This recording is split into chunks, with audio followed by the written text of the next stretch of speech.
Greetings to you all, and welcome to a Transatlantic Leadership Network Unheard Voices of the Next Generation Emergent Leaders in Libya virtual book launch.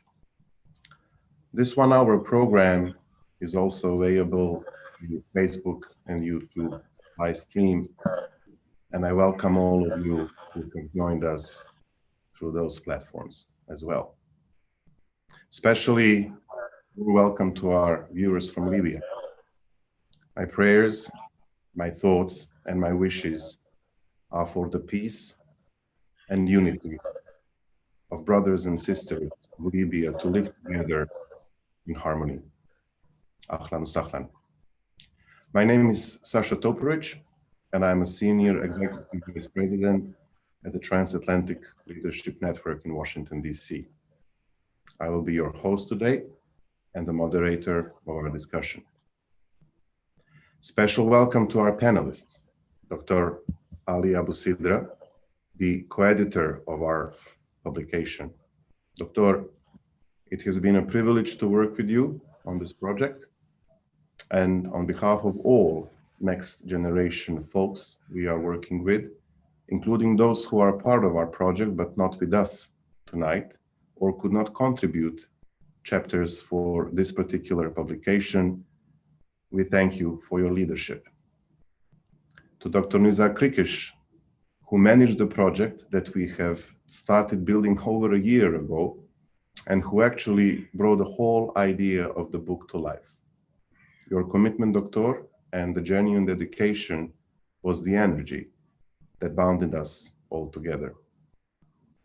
And warm welcome to all 11 young Libyan authors of these great articles, both of those who are going to be panelists tonight and those who couldn't make it this time around. Thank you for your great work, and I learned a lot from you, and I'm thrilled to have get to know you, and I look forward to our next steps as we step to walk together further.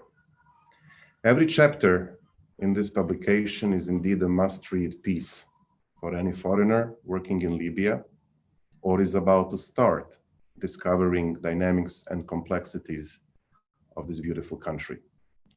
But even more importantly, reading the voices of the next generation, new ideas, new solutions, and new ways forward in what is their contribution to help Libya come together, reconcile its differences, and finally embark into a brighter future ahead. And lastly, I want to thank our colleagues at the Brookings Institution Press in Washington, D.C. for again partnering with the TLN and for the distributing this volume as well. Today, we are not only launching our publication. The book for us is not the end, but the beginning. It is the beginning of the platform through which the young Libyans will have their voices heard. Voices that will say no to autocracy, military rule, corruption, nepotism, and same old. Voices who will bring new ideas, be critical of conduct, and supportive of those who work towards betterment and progress in Libya. A platform that will strive to bring together young Libyans from out the country, south, east, west. A platform that will be Libyan-owned and Libyan-led process in which we are here merely to assist, to support, to facilitate, and to encourage. By the beginning of 2021, we will reveal the set of our upcoming activities. Join us. And now, I'm pleased to introduce the Transatlantic Leadership Network Vice President, U.S. retired Lieutenant General Michael Barbero. General Barbero is an expert in the Middle East and is familiar with the Libyan affairs. His last visit to Tripoli was during the war last year, where he met the leadership of GNA at a time when the Haftar's forces attempted to conquer Tripoli, an unsuccessful war effort intended to crush the democratic nature of New Libya. A sad effort, actually, that claimed thousands of lives lost, many more wounded, leaving mass graves in the city of Tarhuna more broken social fabric within the Libyan society, and far more complicated political landscape in Libya that we saw before. General Barbero spent 46 months in Iraq, over 3 separate combat tours of duty. He has long experience in the Middle East, coordinating intricate political military operations, advising senior government leaders, and building capacities of foreign security ministries and forces, controlling a $13 billion foreign military sales budget. General Barbero has testified before the US Congress and has participated in a number of international fora on business and security issues. Hi, good to have you with us tonight. General, microphone is yours. Thank you, Sasha. And good morning to our friends here in the United States and Canada, and good afternoon and good evening to our friends tuning in from abroad for this very important dialogue. It is my pleasure to welcome you all today for what I'm sure will be a thought-provoking and timely conversation for the launch of the Transatlantic Leadership Network's book, Unheard Voices, The Next Generation, Emergent Leaders in Libya, which is distributed by Brookings Institution Press in Washington, as Sasha mentioned. Libya's current affairs and the forces shaping it are as complex and multifaceted as its rich history. While many outside analysts and foreign policy experts have done their best to capture the nuances of ongoing events in the country, in reality, the best way to understand Libya is to be on the ground and to interact with and listen to the Libyan people. I had the brief opportunity, as Sasha mentioned, to do so earlier this year when I visited Tripoli during Haftar's assault on the capital. I spent several days in Tripoli, and the scope of the challenges facing Libya were on full display. The sight of Turkish air defense weapons at the airport highlighted the foreign actors, their proxies, and their competing agendas in Libya. The sound of artillery shelling underscored the absence of security, and the power and control of armed militias portends the significant challenge to disarmament, demobilization, and long-term stability. In my experience in other post-conflict situations in the Balkans and in Iraq, fixing the deep societal fault lines that exist in Libya and transitioning to a post-conflict Libya will require time, patience, compromise, and a new generation of leaders. Accordingly, in the manifest voices weighing in on Libya's future, it is the voices of young Libyans, the generation that will shape that future, which must receive our attention. Our think tank reached out to bright young Libyans of various backgrounds to share their experiences and thoughts. And those unique insights are captured in the book that we are launching today. Some of the book's authors address issues of migration, offering practical solutions to the daunting problem with ramifications from North Africa through Europe. Other authors elaborated on the tribal nature of Libyan society and how this plays into the political and societal fabric of that country.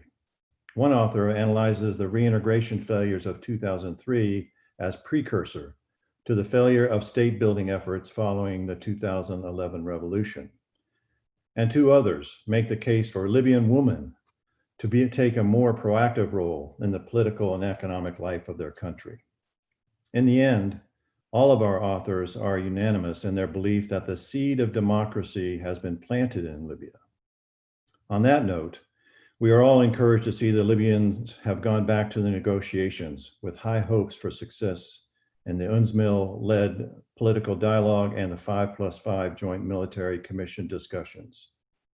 We all hope that this ceasefire and these negotiations represent a true turning point. Now I'd like to acknowledge the leaders of this project.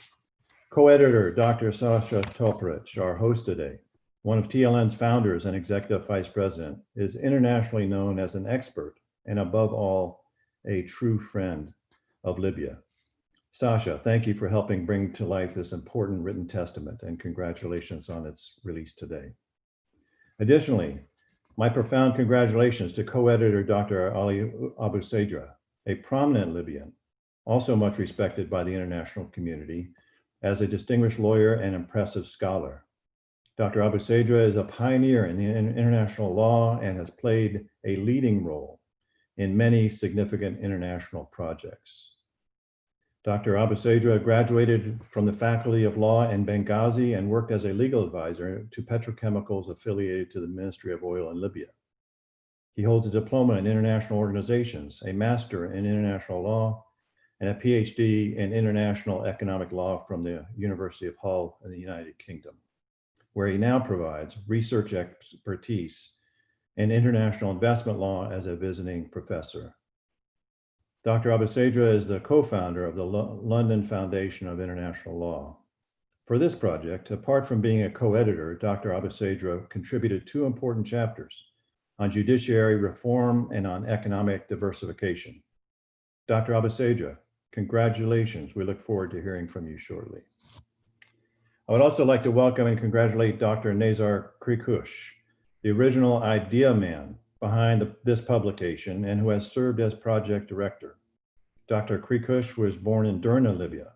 He graduated with a degree in medicine from Omar al-Mukhtar University and a master's degree in medicine from the University of Benghazi in Libya.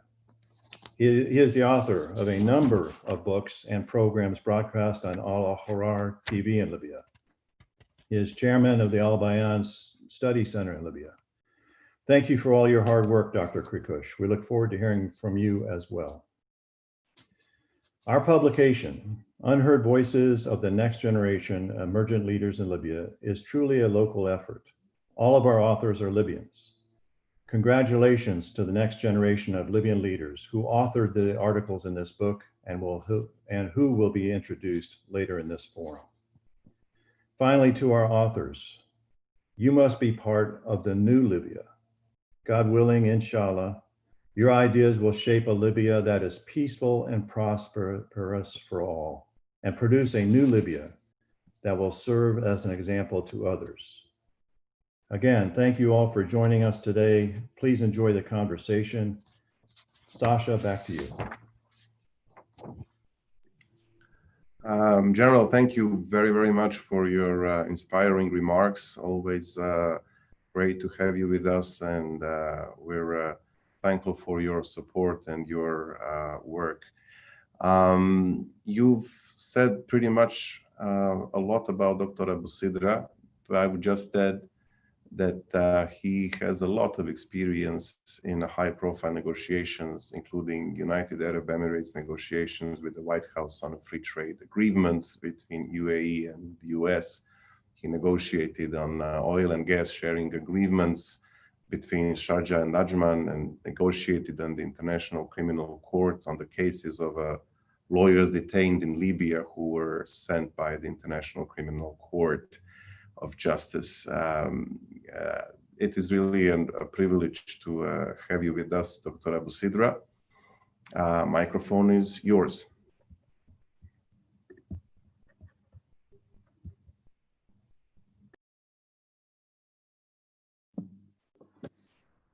Can you hear me?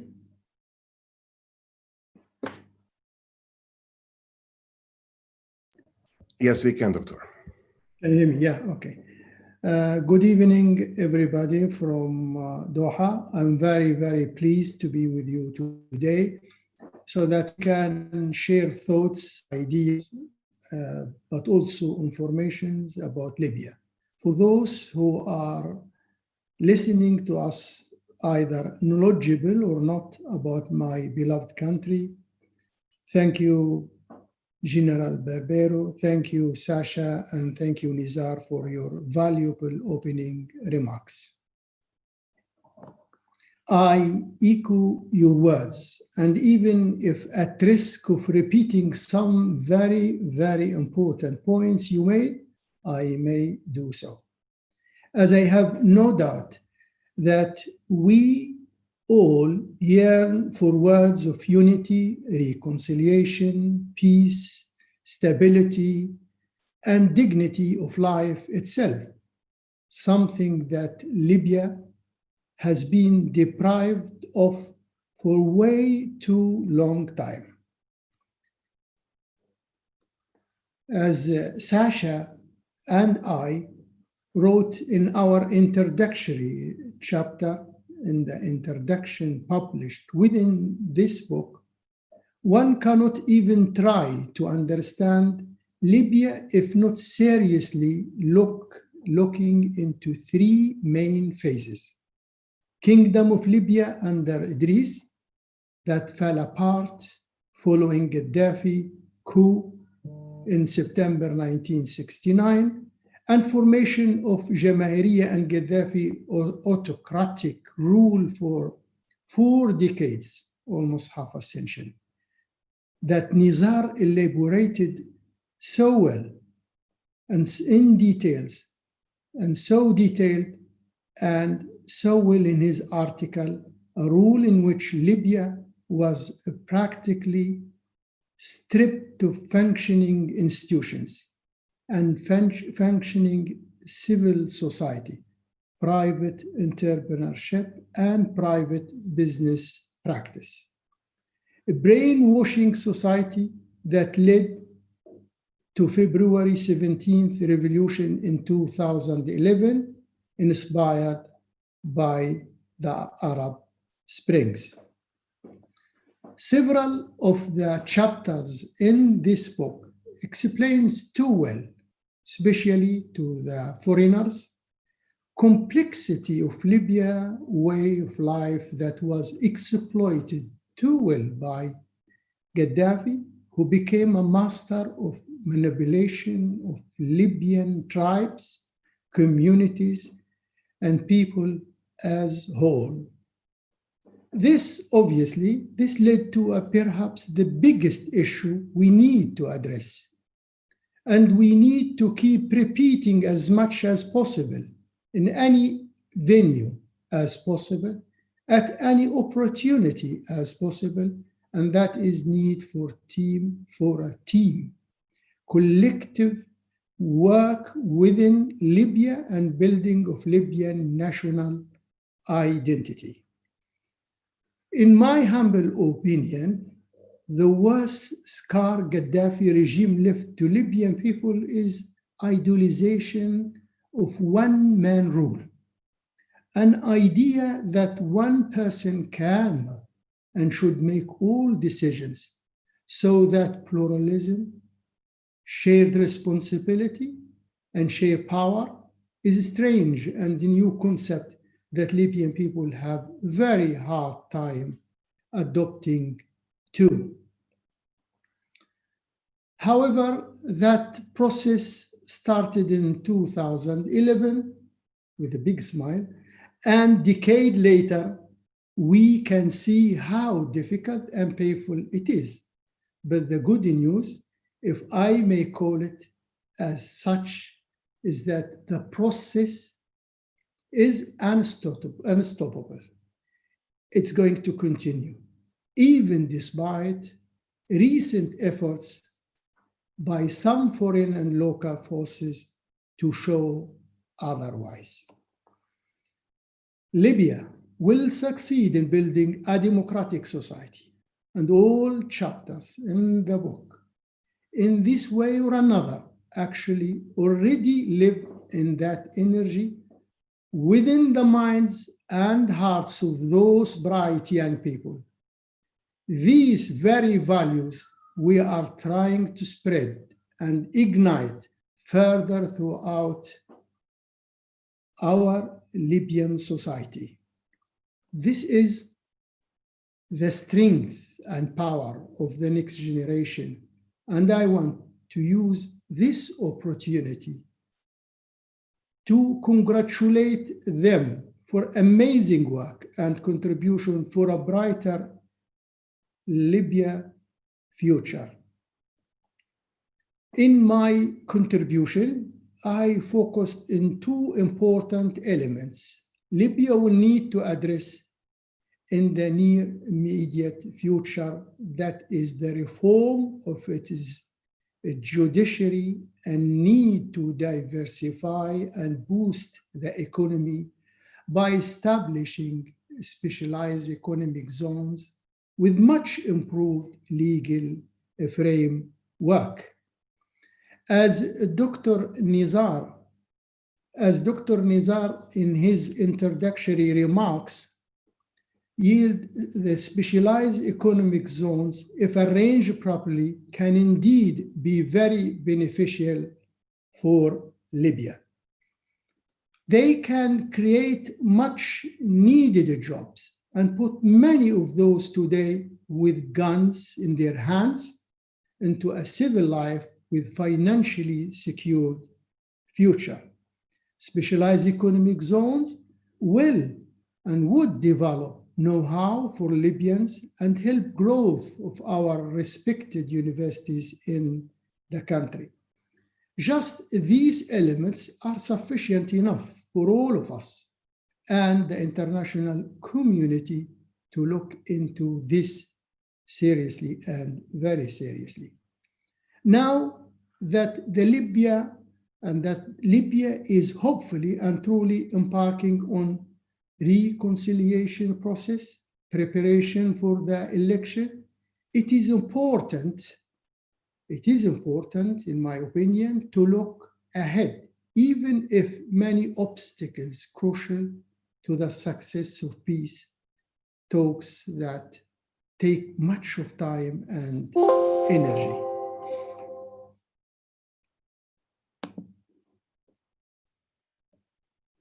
It is important to plan for day after and setting up specialized economic zones with goodwill incentives, incentivized legal framework can diversify Libyan economy, enhance the regional cooperation, and bring completely a new and positive dynamic for the country.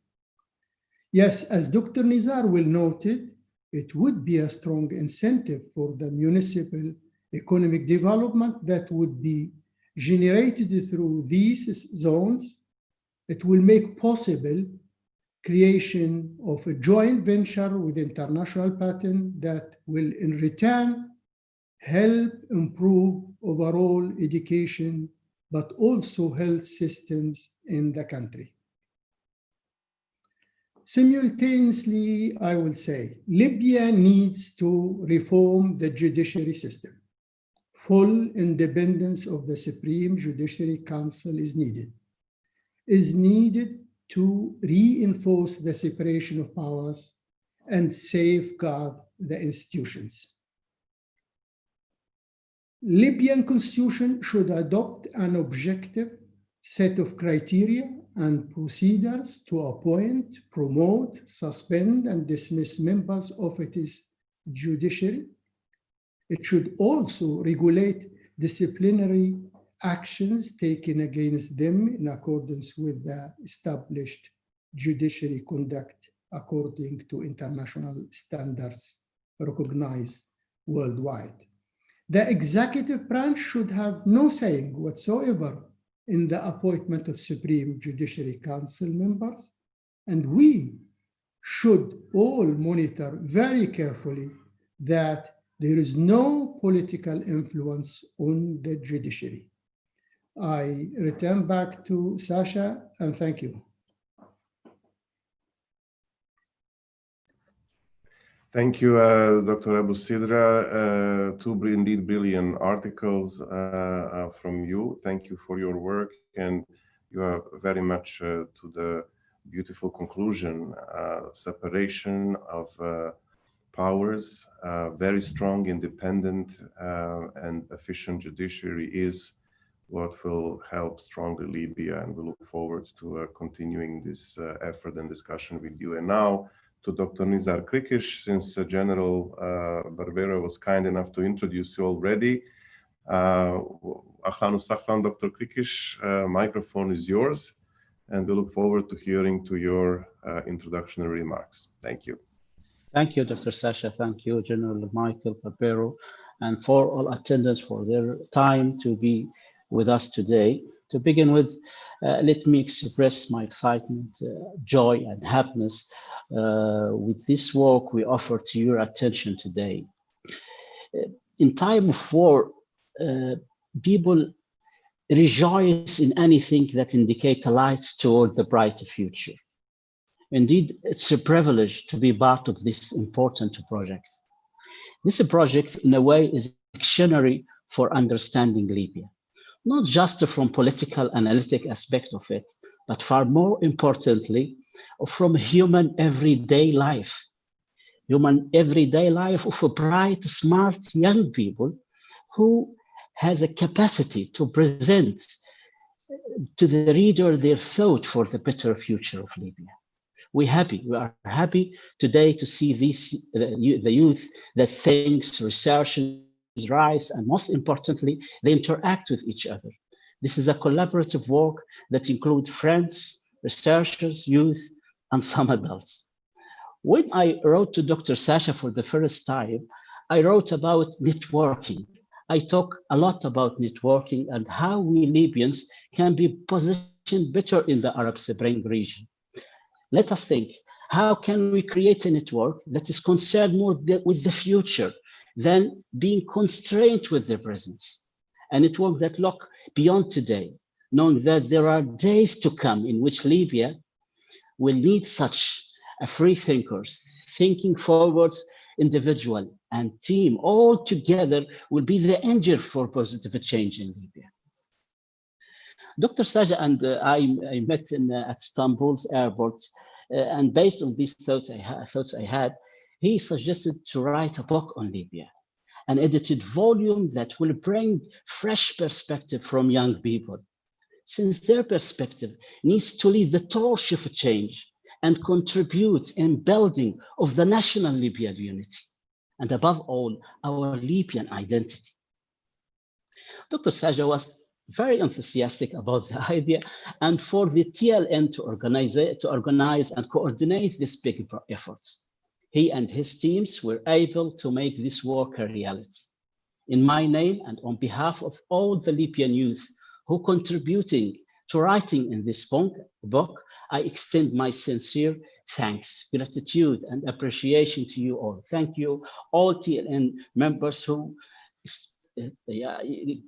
take a lot of time, for more than 1 year, and they're working in this book. I would like also to thank Brookings Press for their partnership and cooperation in distributing this book, and many other people behind the scene who made the book production possible. And of course, congratulations to my fellow Libyans who contributed chapters and made this book a must-read material. Your work has created a seed from which the platform of support for ideas and voices of the next generation of Libya will be heard. This book touches upon various topics related to Libyan issues. Yet we can find a thin thread that collects all these great writing into one coherent mosaic. This thread in that Libya, following 2011 revolution, has changed. Libya after 2011 have great transformation. This is changing psychologically, economically, socially, politically, and culturally. This change, which penetrated the entire structure of Libyan society, confirmed that there is a great transformation that cannot be read in a fragmentary manner or understood under the framework of the constraints of the reality, or within the framework of strategic balancing between the intervening forces in Libya. All articles written or that could have been added in our book cannot be fully touched upon the size of the changes that Libya is witnessing. The real conflict in Libya is not only between a group of militias or between contestants for power, but between the future and the present, between the networks and mindset formed decades ago that are eating away the Libyan economy, and a reality that no longer tolerates all this chaos, including aspiration and hopes for people who believe in the democratic future. After what happened on February 17, 2011, the society posed to itself all kinds of questions related to its identity, the nature of its economy, the societal structure, its system of government, and the culture that is the overarching framework for this country.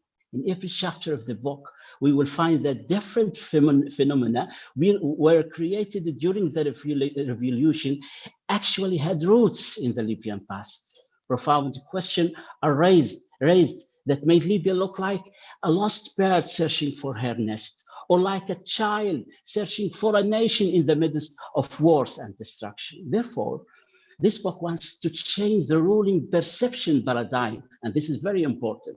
It's changing the ruling perception paradigm of Libyan scene. Transformation in Libya was not only from a dictatorial regime to the search for democracy. As said in much of the literature regarding the waves of democracy, as Samuel Huntington mentioned, the wave of democracy in Western Europe, in Latin America, in Eastern Europe, and what is known as the Arab Spring. Rather, no, it's a shift from anarchist state through anarchist post-revolution struggle to eventual normalcy. In political literature, anarchist regimes have no real experience of governance. As such system has lacked the tool of governance, as I have expressed clearly in my chapter. Damage made were not measured in the fortune Gaddafi made for his family and his inner circle, nor in his often so strange, unexpected behaving at the world stage. But in fact, 40 years of his rule taught Libyan that manipulation of tribes is okay, that no national Libyan identity is okay, the lack of democracy and check and balance of the power is okay, that only one man should rule, and that too is okay. The government, institution, courts are to be made to serve the wishes and decisions that one ruling man wants to make, and that's also is okay. No opposition, no freedom of thought, of expression, of wish to challenge, to improve, to achieve. Libyan got entrenched in their mind that only a strong man is able to end this chaos and fulfill fairy tale of promise to create a paradise in Libya. This paradigm as narrative in Libya has to shift. This issue is engraved deep in the nature and dynamic of the February Revolution. And this difficult mindset transition is what made Libyan crisis seem strange to other international crises and still puzzles many foreign diplomats working with Libya. I was, and still to a large extent, is for Libyans to adopt their mind, their action, and their thinking, to accept that actually almost everything we experienced in past 40 years should be actually opposite. One should stop and think about this for a moment.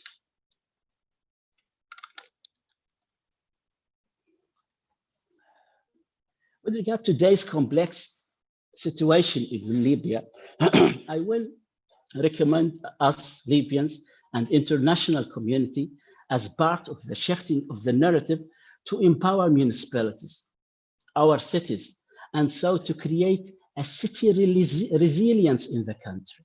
Funds should be decentralized from state level, not to regions, as it's now common, but to each municipality. This will solve many the so-called political problems we are facing today. This will significantly curb the corruption. It will give responsibility to local communities who know each other, who live together for ages. And I don't want to repeat what Dr. Abusedra said just now, but I want to say that it's also important to respect to helping cities, irrespective of historical regional division within Libya. Each city should be flourish and prosper. So this book, I invite you to read in this context, provide excellent material to reveal this dynamic and remove the fog that surround the unexplainable and give tools for those who really seek to understand my country. The geography of Libya and its historical context is unique. As Herod said, from Libya, the new comes, but it's not a new innovation or discovery. No, rather it's an arrangement in Libya itself. Libya needs to build the system. We don't need conflict resolution. We need conflict transformation. We have dream. We have thinking about our system, how to be built up from the ashes. For us, this book is not just a must-read material, not just a document that has true value, but this is actually launching of Libyan platform to shift the narrative and contribute profoundly to Libyan people. Our joint quest to achieving a democratic inclusion and happy society. This is, in brief, my idea in this book, and microphone back to you, my friend Sasha. Thank you, Dr. Nizar, for your very inspiring and emotional words. You are right. There are great already case studies in Baida, in Benghazi, in Zuwara, Souq al-Juma, Zintan, Misrata, about the local governments, the power to municipalities and cities. Thank you for sharing those ideas and others with us. Now, I'm thrilled to welcome Fatma Hashad, who holds her bachelor degree in law from the Sultan Qaboos University in Muscat, in Oman. Besides focusing on her studies, Fatma was much involved in numerous extracurricular committees. She interned at the private law firms and was trained at the Omani Public Prosecutor Office as well. She obtained her master's degree in international law at the Graduate Institute of International and Development Studies in Geneva. In her chapter, Fatma examined internment, issue of political prisoners as a legitimate and preventive security measure in Libya's conflict. She initially reviewed whether the conflict in Libya meets the threshold required in international humanitarian law to be considered as a non-international armed conflict.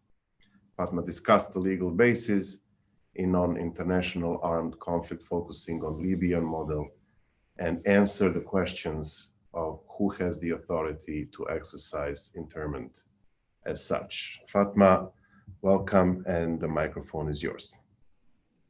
Hello, everyone. Thank you for taking the time to virtually join us today. Thank you, Lieutenant General Barbero, Dr. Sasha, Dr. Ali, Dr. Nizar, and everyone from TLN for this great opportunity. As Dr. Sasha mentioned, the chapter I wrote is concerned with internment regime in the non-international armed conflict that took place in Libya. From the 2014 to the 2020 timeframe under the rules of international humanitarian law.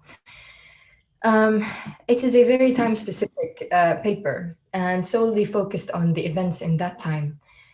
But I feel that it's a bit irrelevant at the moment, as Libya is going through a reconciliation process, and I don't want to dwell on the past events. And therefore, I want to speak more about the reconciliation process and what's going on at the moment. While writing, however, my piece, I came across that the object of war is a better state of peace. This means that we can only, or not we, but a party can only start a war if it thinks that it will improve the quality of life. It's not enough just to have a just and to adhere to the rules of jus and bello, but they should only know that they can produce a satisfactory result. I'm not sure that's the case in the Libyan civil war or not. I find that highly debatable. But in any ways, I think that at the ending of any conflict, there should be three things: accountability, compensation, and rehabilitation. I'm fully supportive of the reconciliation efforts that are taking place in Libya at the moment, and I have been following the political path and the peace process with the support of the United Nations Support Mission in Libya and under Stephanie Williams, headed by Stephanie Williams. And I respect what she's trying to do or what she's doing, and it's very difficult to be a woman in politics, especially in Libya. And she has done so, like, she's come so far, and she's not the perfect solution for the problem, let's say that, but I find it very hard to criticize her, because we as Libyans, I don't feel we have the right to do so. We don't have a constitution for years now. We've been divided. The House has been divided. We have two governments, two oil institutions, two monetary institutions. We weren't able to unite ourselves. And she took the initiative to do that. So nobody has the right to criticize her. Let's just put it out there. However, I do have some remarks on the initiative she's been taking. She's been trying to build this united government. However, the people she has involved in this process are the same ones that are responsible for the situation we're in right now. They're the ones that have started the conflict to begin with. And by involving them in this peace process, she's only giving them the opportunity to take advantage of the country's resources again, and she's only giving them more power. These people literally have blood on their hands. Hundreds have been killed in Libya so far. Thousands are wounded. There are orphan children, widowed women. Families are displaced because their homes have been destroyed. This conflict, international humanitarian law principles were not respected. We're talking about documented cases about planted mines, and these are illegal under international law. Indiscriminate attacks. Civilians have been objected, and hence the destroyed homes and the displaced people. There have been documented cases about hors de combat that have been intentionally killed after they threw down their arms, after they were already wounded. So these are considered grave breaches of international law. And at the end of the day, the people that were responsible for this, they came in wearing nice suits, shook hands, sat on the same table, and spoke about peace process while just brushing the real victims and their problems under the rug and just forgetting about them. We cannot do the same thing over and over again and expect different results. We saw these people sitting on tables before, and we saw what that led to. If we do not fix the root of the problem, it will keep growing back. Let's just be honest about the situation. These politicians have been divided by war for years now. They only sat on these tables again because they have personal gains and personal interests. The Libyan Dialogue Forum, the Presidential Council, members of the GNA, members of the LNA, speak of any political side in Libya right now. They all, if not subordinates, then they're supported by either Turkey, Qatar, or the UAE, Saudi Arabia, and Egypt. And I'm not here to decide which side is the rightful side or not, because at this point, it doesn't matter. They sat on the same table, they shook hands, and nobody spoke about the victims. Nobody spoke about compensating them. Nobody spoke about what comes next. These victims, the families of the dead, families of the martyrs, the wounded, the displaced, they all deserve to be compensated. And the ones responsible must be held accountable for their actions, for what they did to the Libyan people. And if we're not going to be holding them accountable at the moment, and I'm saying at the moment with the intention to do that in the near future at least, then we should at least have the decency to remove them from the political field and not to give them the chance to do this again. And I believe that Stephanie Williams and the United Nations Support Mission should not include them in the next stage. In my opinion, this is insulting to the victims. And I want to believe that Libya has other people with clearer consciences, with a moral compass that at least points north, people with greater capabilities that care about the country and can deliver better than what these people did since 2011. It's been 9 years and more than $500 billion, according to the United Nations, have been spent in Libya. What did we see? Nothing. There hasn't been a single road paved, not a single hospital built. And I'm supposed to trust that these same people can build a country, the same country that they have destroyed. We need new people, different people, the real people from different demographic groups, age, occupation, different regions in Libya, different ethnic backgrounds. We really need to see other people involved in this 2021 elections that are to become. There should be substantial criteria: education, applicable election programs, guarantees, accountability methods. These are the things we should be focusing on, not just keep recycling the same people that we have. And these are things that I should believe should be taken into account when we talk about the 2021 elections. And for the past 2 weeks, 3 weeks, there were this House of Representatives assemblies, and I had really high hopes for them.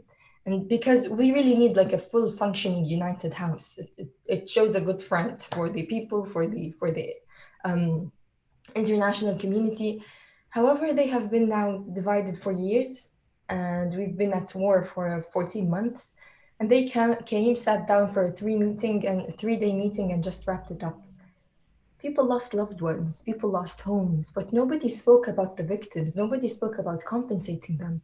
The same thing for the dialogue forum, the presidential council. Every political institution had meetings in the past 3 weeks. Nobody spoke about the victims. Nobody spoke about the substantial issues in Libya. Nobody spoke that the war divided the East and the West, and the hate that is going now in Libya. Conciliation is not just about sitting on the same table and setting problems and differences aside and just pushing it back and forgetting that they exist. Reparation and guarantees of non-repetition are huge parts of the transitional justice. And those that are wronged, if they're not satisfied, we cannot move forward in any type of peace-building process. Public officials should acknowledge the rights of the victims to be compensated, to be represented in these meetings, because if they're not there, nobody's going to sympathize with them. And anybody that denies that right is betraying his position, is betraying his country. We can take an example of the Rwandan reconciliation process. In Rwanda, 1994, there has been a genocide that took the lives of 1 million people, but somehow they found a way to get back together as a country, as a nation. That wasn't done by just forgetting about the victims. That was done by holding those people accountable, compensating the victims, and rehabilitating those that took part in the hostility. They didn't put those responsible back in. They didn't give them more responsibility. Libya needs to heal. We need to reunite as one country. We can no longer speak about East and West and just because we're all sitting in the same boat. And let's be honest, this boat is really sinking at the moment. We need to move forward and forgive each other, but that will not happen if we not compensate the victims and hold the responsible people accountable. Because if not, we're just going to find ourselves repeating history and once again sitting in the same spot. Thank you very much for giving me the opportunity to touch upon this subject, and back to you again, Sasha. Thank you, Fatma. I would ask, for the sake of the time, we should keep our remarks a little bit more condensed, but you're right. The reconciliation without justice and reparations is not possible, and the complexities of the problems in Libya to solve them will take time and continued efforts. And I think raising these questions was very right. I would just go back to remind our viewers, especially those outside the Libya, there was in 2017 peace reconciliation signed between Tebu and Awlad Soleimani tribes in the presence of the leadership from Tuareg tribes in Rome, in the House of Arab Pacis initiative. And that was one of those bright spots where Libyan really can come together. Unfortunately, politics did play a role, and I think that Chairman Sarraj failed to approve $5 million of development assistance package in lieu of these reparations that you were, Fatma, talking about, that Italy offered towards a reconciliation agreement that was achieved. And we can discuss the reasons for that at the time in secret negotiations with Haftar and how to treat South without appointing military commanders there, while appointing military commanders in central, western, and eastern regions of Tripoli and through the CERT. And that's a whole different story. Thank you very much. And now this issue of political negotiations and troubling how they influence the various dynamics, including the reconciliation process brings me to Ghaith Alsanusi. Ghaith, your article touches upon one of the crucial issues related to the fabric of Libyan society, and that's the politicization of tribalism. I'm not going to go much your argument. I'll give it floor to you. You are a writer and a human rights activist and co-founder of the Libyan Canadian Committee for Human Rights and Justice, an active in uncovering human rights violations. You spoke publicly against the atrocities committed by Khalifa Haftar's forces and foreign backers in Libya. From abroad, from your hometown Derna, you reported directly were directly in touch with the civilians who were besieged in the old city of Derna before the brutal massacre that took place there. Ghaith, welcome, and mic is yours. Thank you, Sasha. First, I would like to welcome all of our guests today that have joined us in this event. It is an honor speaking before you all today, and I would like to give a special thank you to Dr. Ali Abusedra, Dr. Nizar Krikish, and Dr. Sasha Tokarich for allowing me to contribute my work to be published in this book. And of course, thank you to Jonathan Roberts for assisting me in editing and finalizing my article and was with me every step of the way, as well as the entire Transatlantic Leadership Network and Brookings Institution Press team for making this happen. My name is Ghaith Alsanusi, and I'm a Canadian Libyan human rights activist and co-founder of the Libyan Canadian Committee for Human Rights and Justice. I'm currently pursuing a degree in political science at the University of Manitoba with a specialization in international relations. Youth around the world in Canada and usually in democratic societies are encouraged to be active in politics. However, in Libya, the elders want to rule and the youth are sent to death. They're sent to die by their tribal leaders for an old senile who tramples on their dreams.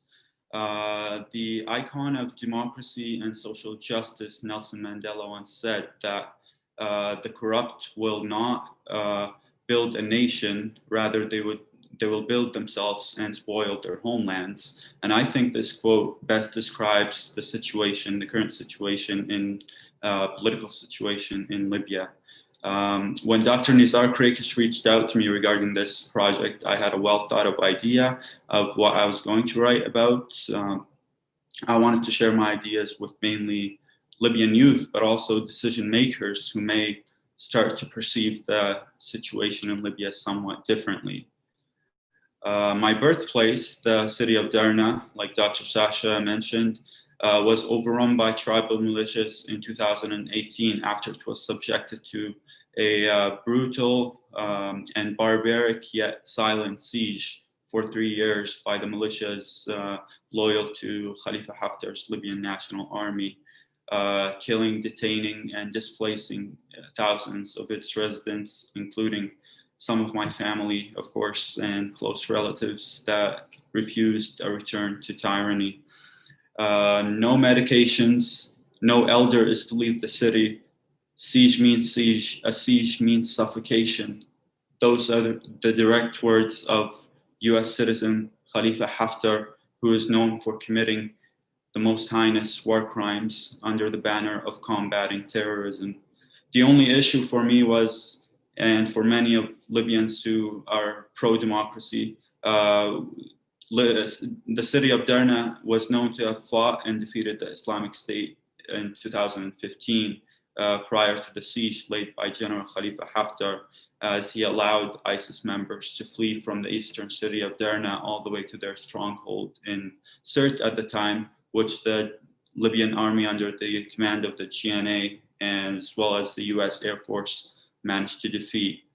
I began my journey as a human rights activist to demand an end to the siege laid on my city, as I had close contacts with civilians besieged in the old city.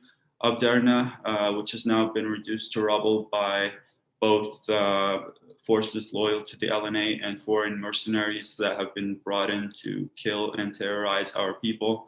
I can still remember the women that were besieged and civilians that were besieged in the old city that were screaming to me on the phone. I can still remember their voices to this day. In my article, I speak of tribalism and its consequences as I see this conflict as nothing more than a tribal one, aiming to take Libya back to the Dark Ages.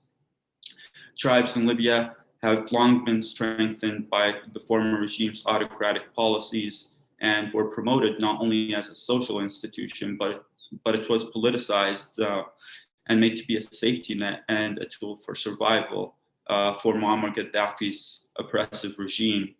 On the other hand, I made a comparison of how tribal authority was exploited under the former regime and how this method is widely being used by the current general command of the LNA. I argue that tribes are often the main impediment to state building and democratic values in Libya, because tribes are often sucked into the ambitions of authoritarian leaders, as they have no one else to turn to for security or authority. The former regime has strengthened the tribal identity and its role in the country's political affairs to the highest degree of authority. And democracy would mean an end to all this corruption, ignorance, and injustice. It would mean that no one is above the law and accountability is ensured. I argue that democracy and rule of law can only be achieved in a state where customary laws are insubstantial. In my article, I've resorted to mentioning a few parties by name who are responsible for carrying out the most reprehensible war crimes in Libya, such as the Awliya al-Dam, or in other words, Avengers of Blood. The Avengers of Blood is run by tribal militias in the east of Libya. These groups continue to operate outside the frames of law and with complete impunity, with no regards to human life, and even made to run their own prisons like Grenada in the city of Al-Baida and Buhdeima and Benghazi. They're very active in running their own prisons and operating under the wing of the LNA without any accountability. In these prisons, thousands of Libyan men, women, and even children whom I've reached out to their families are incarcerated to this day without any right to counsel. I also mentioned key tribal figures like Eid al-Sheikhi, and some of you may know he was directly responsible for inciting violence against women, children, and elders in Ganfuda, where he appeared in a video saying anyone 14 years or older should not leave alive, and resulting in the well-known Ganfuda massacre, which has and still will garner world attention to bring justice and closure to the families of those killed in the massacre. Many of you may question why I resort to mentioning these parties by name. It's because I want this article to serve future generations in Libya to know who was responsible, either in part or in whole, for the destruction of our country, so that we may not allow for history to repeat itself. I have also found the need to address the LNA commander Khalifa Haftar by name and highlight his major war crimes against the Libyan population following his military coup in 2014. I stress the need to mention such parties by name because it is imperative for the world to identify peace spoilers and hold them accountable. The international community, of course, must not lay down a red carpet for a war criminal who walked on the blood path of thousands of Libyan civilians. In outlining possible solutions to ending this chaos in Libya, I mentioned several key points regarding subverting tribal authority and adopting a constitution. Now, Muammar Gaddafi's Green Book was actually the only document that served as Libya's main constitution for decades, making it nearly difficult to adopt a new one soon after his removal, because the system he built was meant to collapse soon after his overthrow. And given the number of different factions fighting for power today, I stress the need to unify and contain all fighting factions under one banner, keeping in mind the need for accountability, of course, is a must and is only the beginning to solving this crisis. In regard to the constitution, I say that Libyans must adopt an agreed upon constitution, but only under international observance would it be successful, because we have not been able to achieve anything on our own except war and destruction. While this may be difficult to achieve in the near future, I recommend the activation of the 1951 Libyan constitution, which is still valid until amendment, and we should make use of it. I say tribes are often only the symptom and not the cause of not the cause of such conflict, because autocrats are the ones to exploit and continue to use the tribal authority for their own advantage. Libyan tribes can be part of the solution, can and should be contained to protect the democratic future of Libya, and must be steered away from their practices of corruption. They are part of the solution and cannot be the main impediment to state building. They are the key to solving this crisis. We as Libyans only dream of having a stable homeland with a proper army that does not kill its own citizens. We do not dream of militias or gangs or dictators or blood-soaked tyrants to rule us. We want to be able to speak freely, away from the fear of being targeted for our opinions. And lastly, I would like to mention that the dismantling of militias and gangs and ending the corruption within tribes and government officials is a necessary step to move forward in Libya. Displaced families as well must be able to return to their homes in eastern Libya without fear of being persecuted by General Haftar's tribal militias, by the militias who don't respect the law, and those who are arbitrarily detained by the LNA's tribal militias in eastern Libya prisons must be released or given the right to seek legal assistance. We must be willing to work together to build a new state revolving around state institutions, the rule of law, and democracy. And I believe that we as Libyans should be able to work together in achieving this, as long as we hold those responsible accountable. And thank you, Dr. Sasha. The mic back to you.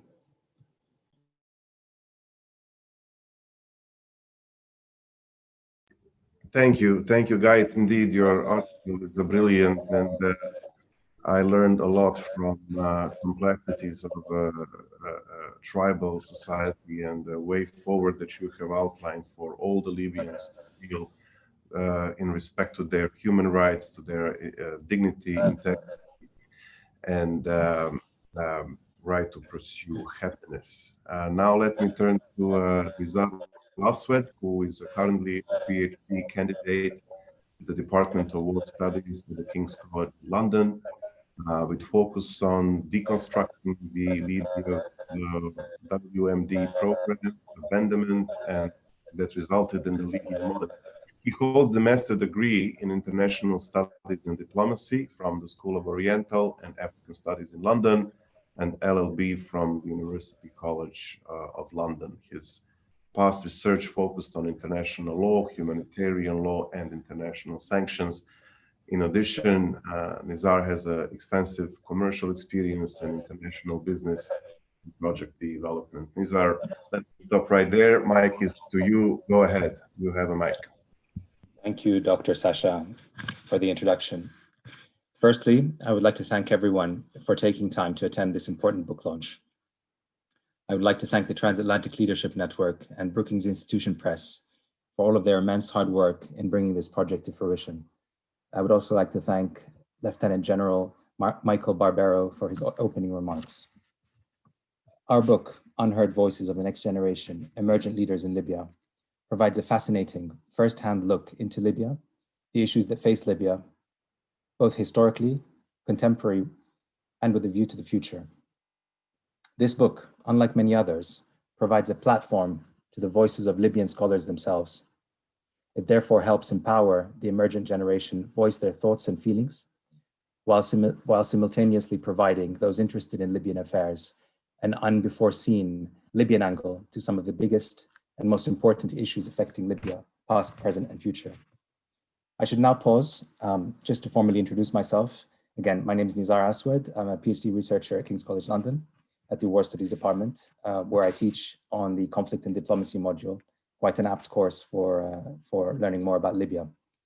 My doctoral research focuses on Libya, and more particularly, the historical case of Libya's rapprochement and normalization with the West, commencing in, I would say, 1999, and culminating with finally with the WMB disarmament decision of 2003. So I concentrate on events of this time and look at examining Libya and the Libya model as a case of rogue state reintegration at sort of an international level. In reference to Libya today, I believe that exploring Libya's modern history identifies vital signposts that we would be wise to heed in our future state-building journey. Libya has suffered for many decades.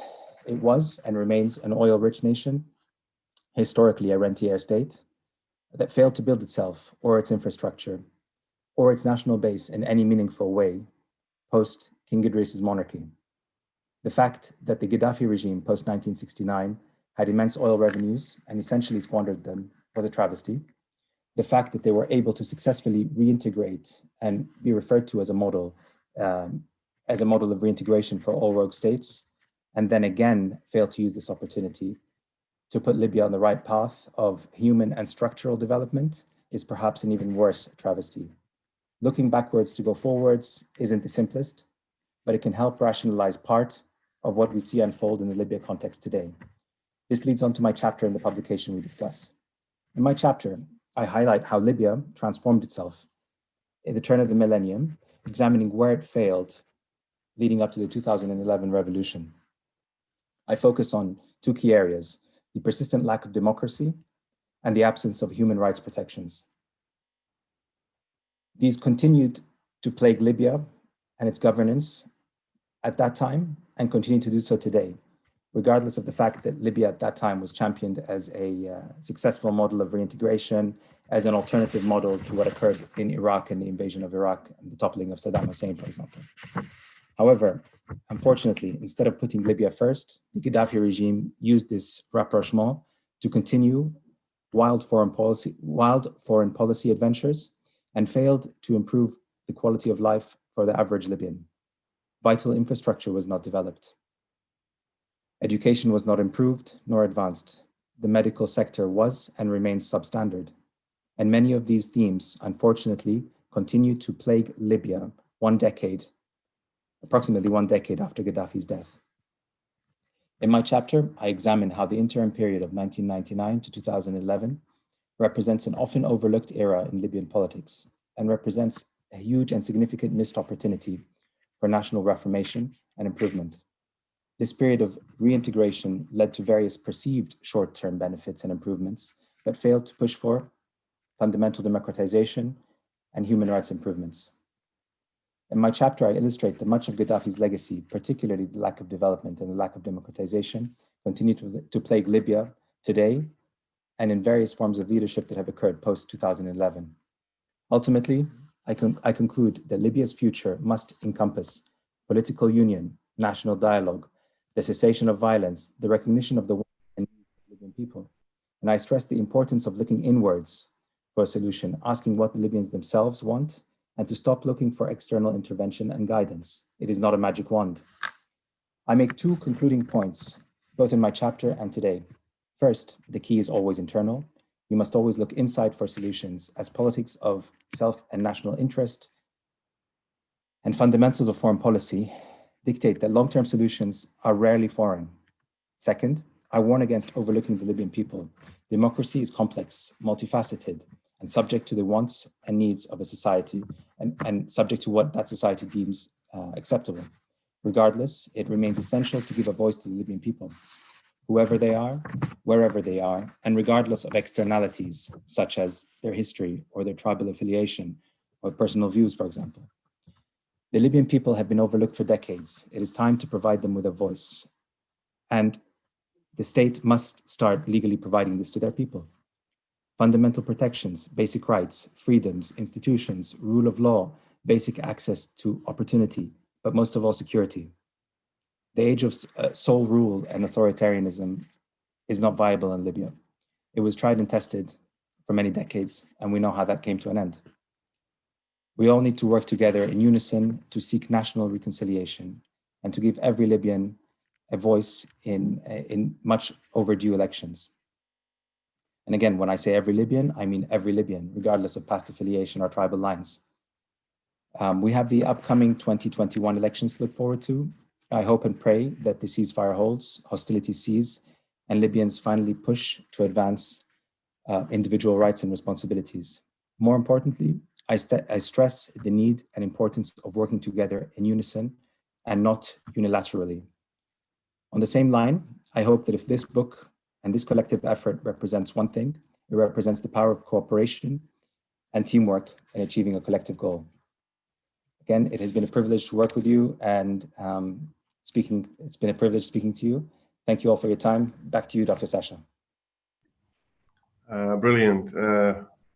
Thank you very much, Nizar. Really, I mean, we are really running late, so we'll shorten up the whole program. But I just want to say your chapter indeed really brilliantly discusses that very last decade before February 17, 2011 revolution, and it's a really an important topic. Thank you for your great words, very encouraging, and I at least received them so warmly, and I hope that our fellow Libyans listening to us have done so as well.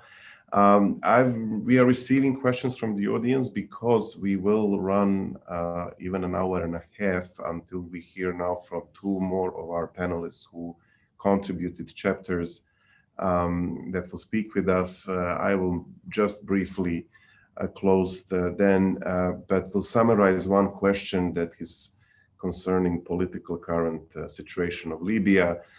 Most of the questions we have received are when the book will be available.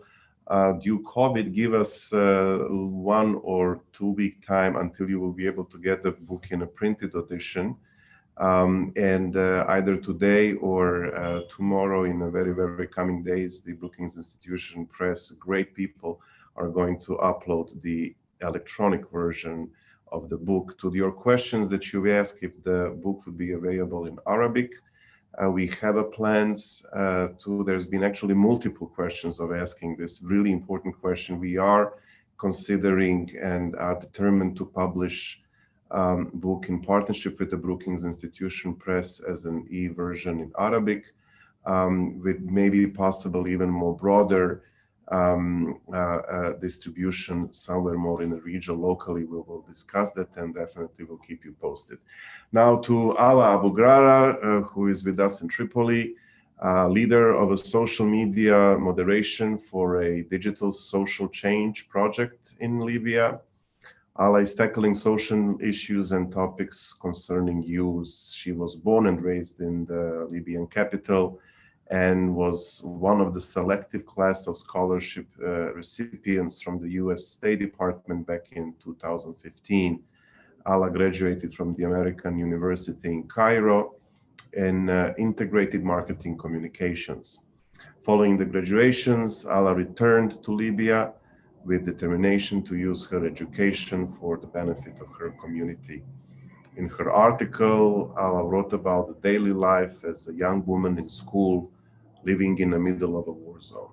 She recalls the situations motivated her towards achievements and further education in spite of odds stacked against her and her fellow young folks in the country.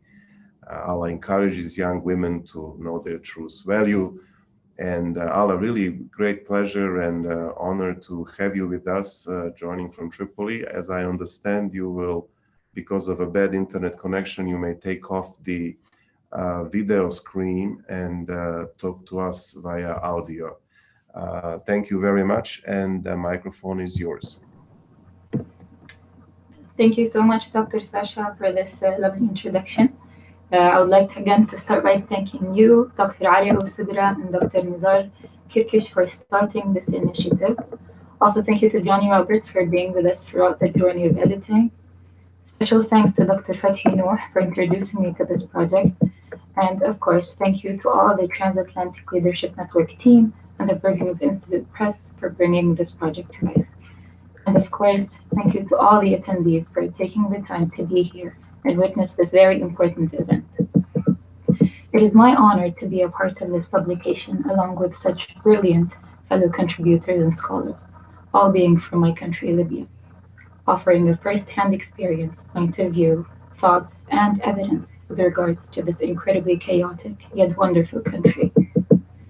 The continuous state of conflict has left an abundant amount of damage on Libya from all aspects. And education is definitely one of them, and a very important one. We need to start talking about the fact that education has never been a priority. The students' needs were never actually taken into consideration. And the level of quality of this education rarely ever saw any true development. As soon as any clashes starts and education stops in this affected area, we see no efforts that try to compensate or mitigate the damages for the students. This negatively impacted the well-being of young Libyans and their value of education in itself. In my chapter, I talk about my experience as a young woman from a simple Libyan family who was lucky enough to find a door and open it for a better education, and thankfully experienced some hidden life luxuries, knowing very well that this is a privilege more than half of the Libyan youth can never truly experience to the fullest, especially Libyan girls and young women. If we want any peace-building process to actually succeed and ensure its sustainability, then we must invest in enhancing the quality of education and providing better resources and accessibility of internal and external education opportunities to all young Libyans at all levels.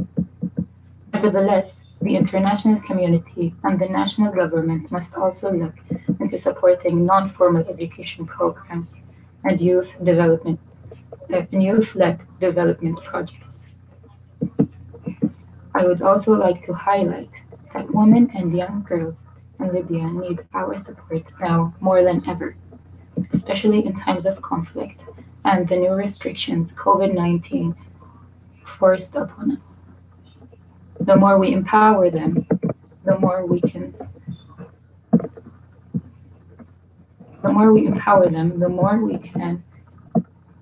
The more we build a solid, inclusive foundation of future Libya. We must offer them equal education and professional opportunities, and strengthen their participation in the peace-building process. Lastly, at the end of my remarks, I truly hope that every girl and woman who reads my story would think that nothing is really impossible. And I truly hope that every parent who reads my story would empower their children to chase their dreams. And I truly hope that every person who reads my story would see that no matter how many obstacles life puts on your way, you can still overcome them. Thank you so much for giving me this opportunity, and all of us. And thank you for listening. Back to you, Dr. Sasha. Thank you, Ala. Fantastic, really. Thank you, and be safe, be well, and we'll definitely continue. And yes, your article is extremely inspiring, and thank you for being part of this project. As we grow our platform and start it with more voices of the next generations in similar venues like we are having today. And the last of our panelists is Khairia Salam, who in her article illustrated the hardships of women endured in Libya throughout its history. She used the historical reports and survey data to show life expectancy, education, workforce development, political participation, and social acceptance of women in Libyan society from its independence in 1951 to present. Khairia is also from Tripoli, graduated from Zawiya. She has a corporate experience, including working for a German company, Verdus, where she participated in the negotiations between the company in Libya and German embassy stationed in Tunisia.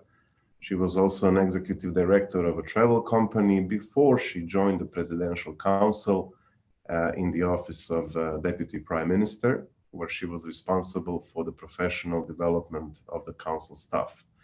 Khairia recently founded and launched her NGO in Libya, Libyan Initiative to Empower Women in Leadership Position, that was very well attended and received very strong initial support in the country, and those are good signs that we need to also acknowledge. She will briefly greet us all, and we wish you all the best. Congratulations on your NGO, and good luck with it. We look forward to working with you.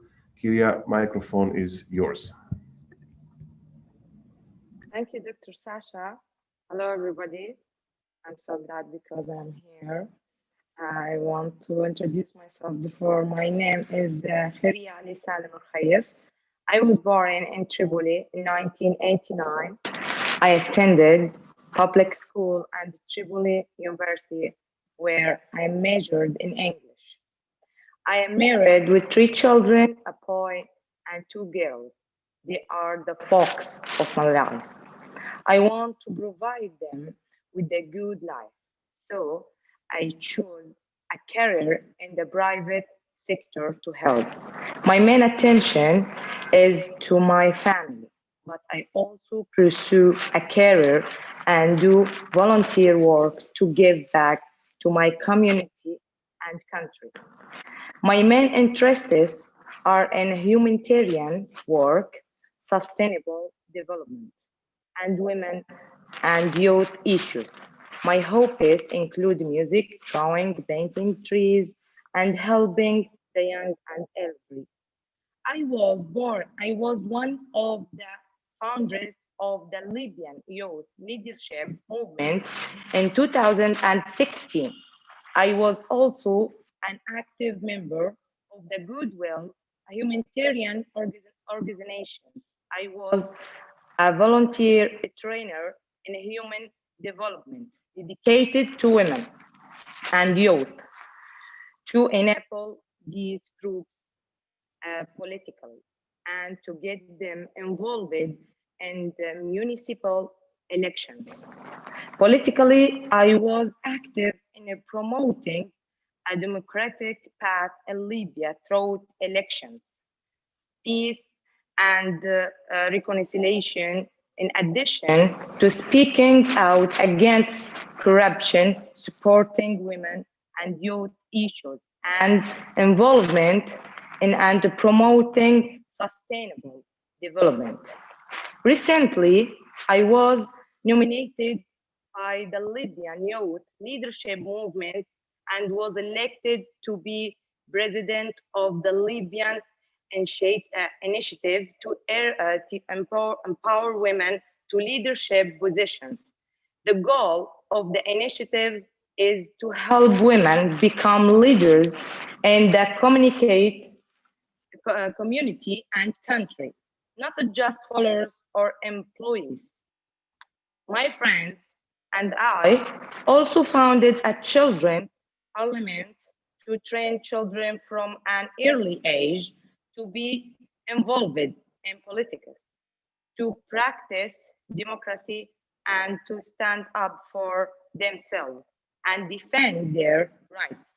It was hurting to see them respond so positively.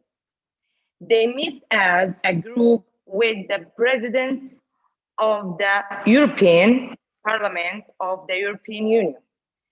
It was great to see them so excited and involved. I see that the children and youth will make a change for the positive in the future of my country.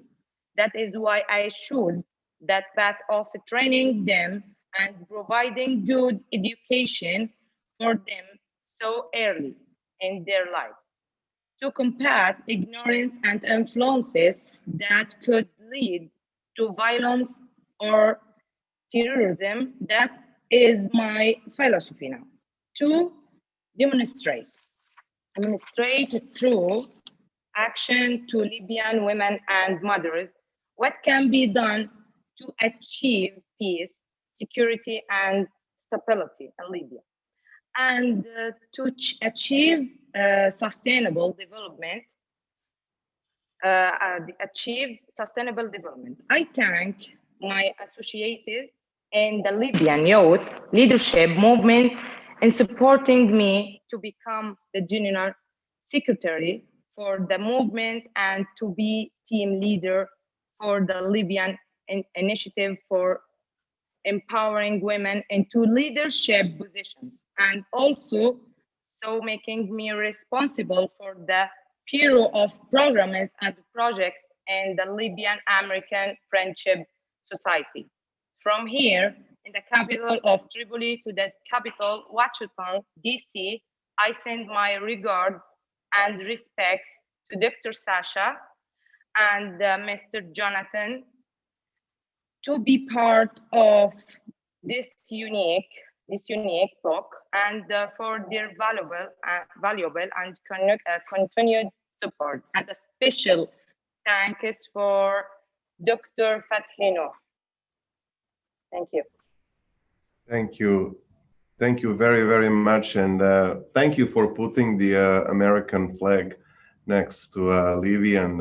It's a symbol of what at the very end I wanted to stress out. And American people, as General Barbero and I have discussed so many times when we talked about Libya, are fervently supporting your country. And the US has been standing with Libya with all the difficulties that we encountered, and with the killing of our ambassador and our diplomats, but the commitment of the United States towards your country is unwavering, and we look forward to be part of that growing friendship and a strong friendship between two countries. We are really out of time. I will summarize the questions that came from our viewers, and I will just ask the one question before we adjourn to Dr. Abusedra. The lot of question was how you would see today's political process in Libya, and what would be the key message you would send both to the Libyans and the international community. And let me just say, it's always easier to criticize than to praise. And this is something that we should all be critical, but we should also learn to acknowledge each other, including our differences, including our difference of opinions. And that's the beauty of democracy. And I believe after almost a decade of ups and down turmoils, that the UN-led process that our very reputable diplomat Stephanie Williams is leading at this point with the international community will bring Libyans together and slowly, not achieve miracle in 1 day or 2 days, but with all of these efforts and all of your efforts and all of the goodwill people really bring Libya to a deserved peace, stability, and prosperity. Dr. Abusedra, I would ask you if you may give us a 2-minute answer to the very complicated question. And I ask that question of you because I think with your impeccable reputation, you can give us some clout for the ending in respect to peace process today. Microphone's yours, Doctor.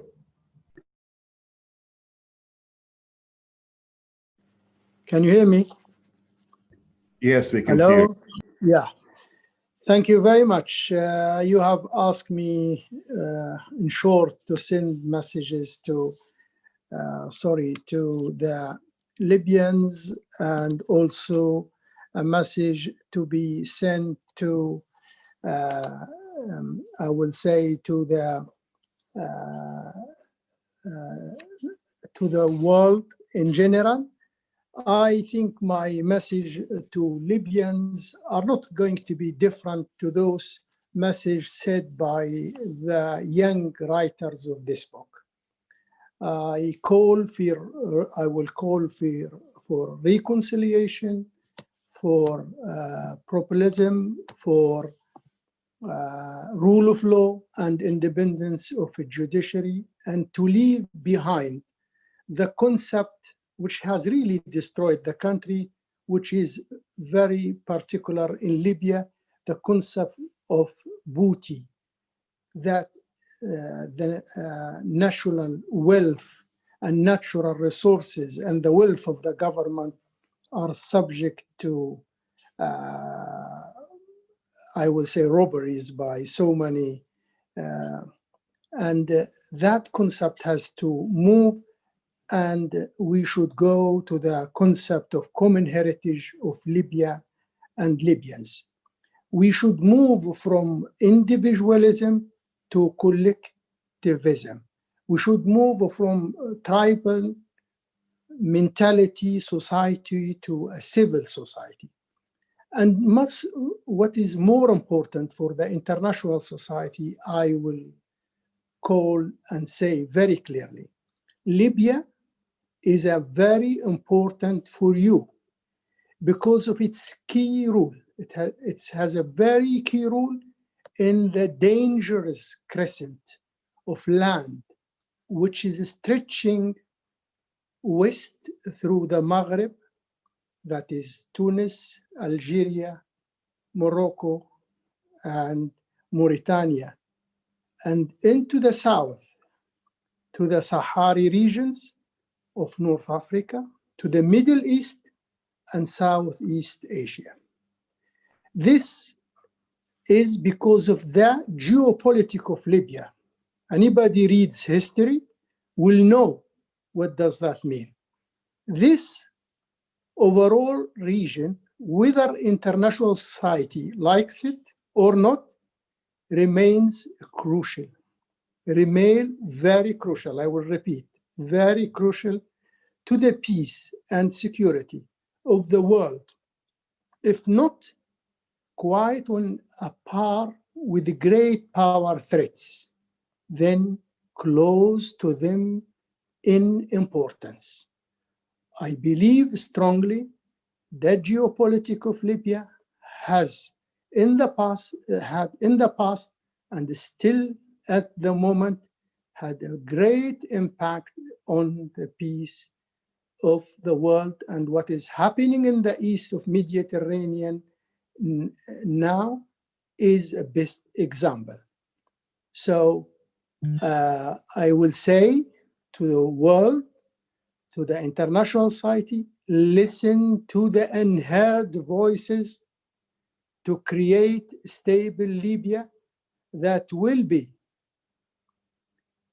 a strategic hub for peace and economic prosperity. I hope my message is clear. And back to you, Sasha.